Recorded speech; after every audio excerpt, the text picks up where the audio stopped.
Hello दोस्तों, नमस्कार। अभी की सबसे बड़ी खबर आ रही है जहां पर पीओके हमारा है। जी हां, संसद में गरजे गृह मंत्री अमित शाह जी, तो रोने लगा पाकिस्तान, इतिहास की दे दी दुहाई। बताएंगे दोस्तों अमित शाह जी के संसद में गरजने के बाद क्या कहा पाकिस्तान ने पीओके वाले मुद्दे पर। साथ ही साथ आपको बताएंगे जहां फिर एक बार भारत के दुश्मन की हत्या, लश्कर कमांडर की कराची में हत्या, एक को जेल में जहर, कहीं दाऊद इब्राहिम के साथ तो नहीं। बता दे दोस्तों सबसे बड़ी खबर आपको विस्तार से साथ ही साथ बताएंगे। पाकिस्तान में फौज और प्रशासन से नाराज आतंकी संगठन, मामला सुलझाने के लिए आईएसआई जल्द करेगी इनके साथ बैठक। और साथ ही साथ आपको बताएंगे जहां पर क्या वसुंधरा राजे के बेटे ने विधायकों को रिजॉर्ट में रखा है, बीजेपी एमएलए के पिता का सबसे बड़ा आरोप। करेंगे इसकी भी सत्यता की जांच, एक से एक खबर आपको बताएंगे। बने रहिएगा वीडियो के अंत तक। लेकिन खबरों में आगे बढ़ने से पहले अगर आप भी अपने भारत देश का दिल से समर्थन करते और मानते कि भारतीय सेना विश्व की नंबर 1 सेना और मोदी तो मुमकिन है, तो इस वीडियो को भी कर दीजिए लाइक, चैनल कर दीजिए सब्सक्राइब, बेल आइकन दबाइए, साथ ही कमेंट बॉक्स में लिख दीजिएगा जय हिंद। जी हाँ दोस्तों, तो चलते हैं पहली और सबसे बड़ी खबर की तरफ, जहां संसद में गरजे गृह मंत्री अमित शाह जी, कहा पीओके हमारा, जिसके बाद रोने लगा पाकिस्तान और इतिहास की देने लगा दुहाई। बता दें भारतीय गृह मंत्री अमित शाह जी के पाकिस्तान अधिकृत कश्मीर यानी पीओके की को संसद में भारत का अभिन्न हिस्सा बताए जाने और कश्मीर पर 2 कानूनों के पारित होने पर पाकिस्तान की काकर सरकार बौखला गई है। पाकिस्तान के विदेश मंत्रालय ने एक बयान जारी करके अमित शाह जी के बयान की निंदा की और कहा है कि हम भारतीय गृह मंत्री के बयान को खारिज करते हैं। उसने कहा कि इतिहास को बदला नहीं जा सकता है। पाकिस्तान ने यह भी दावा किया कि कश्मीरियों को लेकर भारतीय संसद के पारित किए गए कानून झूठे हैं। दोस्तों, पाकिस्तान के विदेश मंत्रालय की प्रवक्ता मुमताज जहरा बलोच ने आरोप लगाया कि भारतीय संसद द्वारा पारित किया गया कानून कश्मीरियों के दमन का एक प्रयास है। उन्होंने कहा कि पाकिस्तान अमित शाह के इस बयान को खारिज करता है। उन्होंने कहा कि कोई भी बयानबाजी उसको झूठा करार नहीं दे सकती कि कश्मीर एक अंतर्राष्ट्रीय मान्यता प्राप्त मुद्दा है। इससे पहले शाह ने बुधवार को लोकसभा में कहा था कि नए संशोधन विधेयक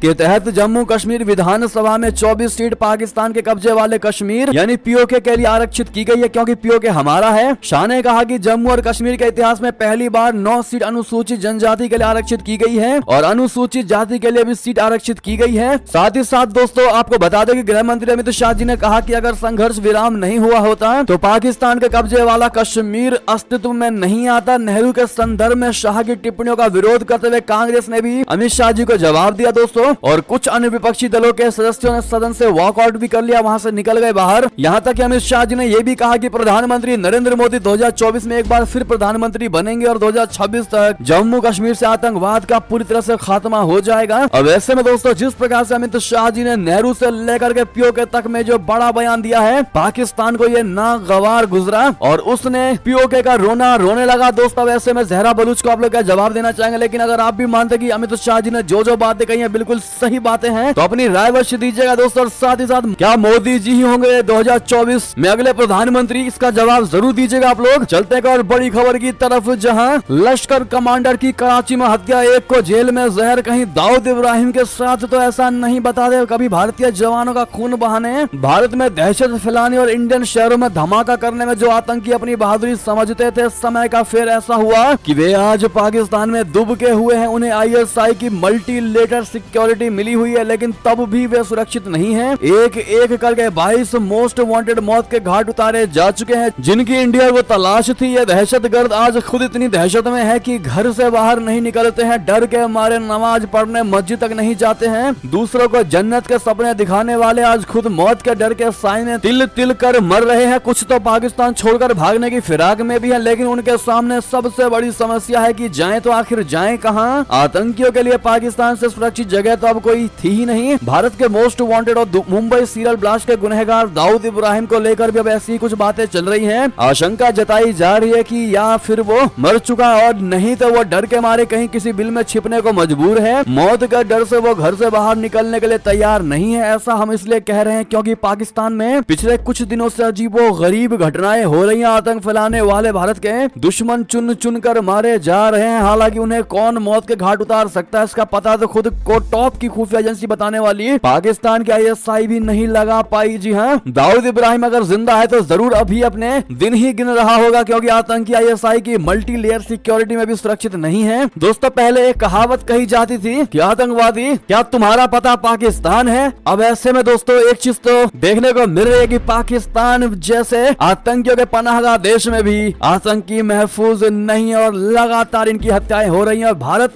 के एक एक दुश्मन मारे जा रहे हैं। और ऐसे में दोस्तों दाऊद इब्राहिम को लेकर आपकी जो भी राय हो, निजी राय हो, कमेंट में लिखकर अवश्य बताइएगा। देखते हैं क्या कहती है भारत की जनता इस पर। अगली खबर की बात करें, जहां इतना ही नहीं, पाकिस्तान में फौज और प्रशासन से नाराज आतंकी संगठन मामला सुलझाने के लिए ISI जल्द करेगी इनके साथ बड़ी बैठक। दरअसल पाकिस्तान के रावलपिंडी में पुराने हवाई अड्डे के पास स्थित नूर खान एयरबेस के पास गुरुवार की सुबह 2 पेट्रोल टैंकरों के बीच जबरदस्त टक्कर के बाद भयंकर आग लग गई। आग इतनी भयानक थी कि उसकी लपेट एयरबेस तक जा रही थी। हालांकि फायर सर्विस ने समय रहते स्थिति को संभाल लिया और नूर खान एयरबेस को कोई ज्यादा नुकसान नहीं पहुंचा, लेकिन इस दौरान 3 से ज्यादा लोग गंभीर रूप से घायल हो गए। इससे पहले गत देर शाम कराची स्थित अर्शी शॉपिंग मॉल के पास भीषण आग लग गई थी। दोस्तों पुलिस और खुफिया एजेंसियां आग लगने की इन घटनाओं की जांच कर रही हैं, लेकिन माना जा रहा है कि वहां बैठे आतंकवादियों ने ही अपना विरोध प्रकट करने के इरादे से आग की इन भीषण घटनाओं को अंजाम दिया है। पाकिस्तान में अज्ञात बंदूकधारी द्वारा कई बड़े आतंकियों की हत्या के बाद आतंकवादी संगठनों में नाराजगी है दोस्तों, और इसीलिए ISI अब मिलकर बैठक करेगी। जी हाँ, ISI आतंकवादियों के साथ मिलकर के देखते हैं दोस्तों क्या मीटिंग करते हैं, क्योंकि पूरे आतंकवादी महकमे में हड़कंप मच गया है, क्योंकि लगातार एक आतंकवादी मारे जा रहे हैं और ऐसा भी नहीं है कि कुछ गैप पर मारे जा रहे हो। जी हाँ, अगर आज एक आतंकवादी सुबह मारा गया है तो अगले दिन से पहले दूसरे का भी खात्मा कर दिया जा रहा है। एक और खबर की बात करें, जहां पर चीन के पूर्व विदेश मंत्री किन गैंग की मौत को लेकर रिपोर्ट में सबसे बड़ा दावा सुसाइड या फिर टॉर्चर से गई इनकी जान। बता दें, चीन के पूर्व विदेश मंत्री किन गैंग की मौत को लेकर सवाल उठ रहे हैं। एक रिपोर्ट में कहा गया है कि किन गैंग की मौत संदेह पैदा कर रही है। सुसाइड या टॉर्चर से मौत होने की बात सामने आ रही है। किन को इसी साल जुलाई में विदेश मंत्री के पद से हटा दिया गया था। उन पर जासूसी करने का भी आरोप लगा था। इस मामले में जांच की जा रही है। पेलिटिको की एक रिपोर्ट के अनुसार शीर्ष चीनी अधिकारियों तक पहुंच रखने वाले 2 लोगों ने दावा किया है कि जुलाई के अंत में बीजिंग के एक सैन्य अस्पताल में किन गैंग की मौत हो गई थी। कथित तौर पर इस अस्पताल में देश के शीर्ष नेताओं का इलाज होता है। जी हाँ दोस्तों, अगली खबर की बात करें, जहां अंजू ने बताई पाकिस्तान से आने के बाद पाकिस्तानियों की ख्वाहिश। कहा कि प्रधानमंत्री मोदी के फैन है पाकिस्तानी और उन्हें भी वैसा नेता चाहिए। जी हाँ दोस्तों, राजस्थान के भिवाड़ी से इसी साल जून में पाकिस्तान गई अंजू भारत आ चुकी है। अंजू अपने फेसबुक प्रेमी से मिलने पाकिस्तान गई थी। भारत आने के बाद से उसके कई इंटरव्यू सामने आए हैं। अपने ताजा इंटरव्यू में अंजू ने प्रधानमंत्री नरेंद्र मोदी का जिक्र किया। अंजू ने कहा कि PM मोदी का पाकिस्तान में बड़ा क्रेज है, लोग उन्हें खूब पसंद करते हैं। अंजू ने बताया है कि पाकिस्तान के लोग भारत और भारतीय प्रधानमंत्री नरेंद्र मोदी के फैन हैं। टाइम्स नाउ भारत को दिए एक इंटरव्यू में अंजू ने बताया कि पाकिस्तान के लोग भारत के प्रधानमंत्री नरेंद्र मोदी के बड़े फैन हैं। वहां के नागरिकों की माने तो पाकिस्तान को भी एक मोदी जैसा नेता चाहिए जो देश को आगे बढ़ा सके। इस दौरान अंजू ने यह भी कहा कि वो अपने पाकिस्तानी प्रेमी नसरुल्लाह को जल्द भारत बुलाएगी। जी हाँ, ऐसे में दोस्तों अंजू ने जिस प्रकार से ये खुलासा किया है कि पाकिस्तानी भी PM मोदी के सबसे बड़े फैन हैं, इसको आप किस नजरिए से देखते हैं दोस्तों, और आपकी इस पर जो भी राय हो बताएगा जरूर। लेकिन लॉन्ग लिव मोदी जी कहना आप लोग बिल्कुल मत भूलिएगा। चलते हैं और खबर की तरफ, जहां अमेरिकी संसद में पाकिस्तान को लेकर प्रस्ताव हुआ पेश। दे डाली नसीहत, कानून का शासन कायम रखे। जी हाँ, अमेरिका की संसद में पाकिस्तान के मुद्दे पर एक प्रपोजल पेश किया गया है। इस प्रस्ताव में पाकिस्तान को नसीहत दी गई है कि पाकिस्तान में लोकतांत्रिक व्यवस्था, मानवाधिकारों और कानून का शासन रहे। बता दें कि यह प्रस्ताव ऐसे वक्त आया है जब पाकिस्तान में जल्द ही आम चुनाव होने हैं। दरअसल पाकिस्तान की राजनीतिक पार्टी PTI का आरोप है कि उससे आम चुनाव में अन्य राजनीतिक पार्टियों के बराबर मौके नहीं दिए जा रहे हैं और उन्हें चुनाव लड़ने से रोकने की कोशिश हो रही है। साथ ही साथ अगली खबर बता दें, जहां पर 83 दिन का मिशन, 25,000 किलोमीटर की यात्रा, हिंद महासागर से वापस लौटा चीन का जासूसी जहाज। आखिर क्यों बढ़ी हुई थी भारत की चिंता, बता दें। हिंद महासागर में तैनात चीनी रिसर्च जहाज शीयान 83 दिन बाद अपने बेस की तरफ वापस लौट गया है। चीन के इस वैज्ञानिक अभियान के खत्म होने से भारत को राहत की सांस मिली है, क्योंकि एक्सपर्ट इसको भारत की सुरक्षा के लिहाज से बड़ा खतरा मान रहे थे।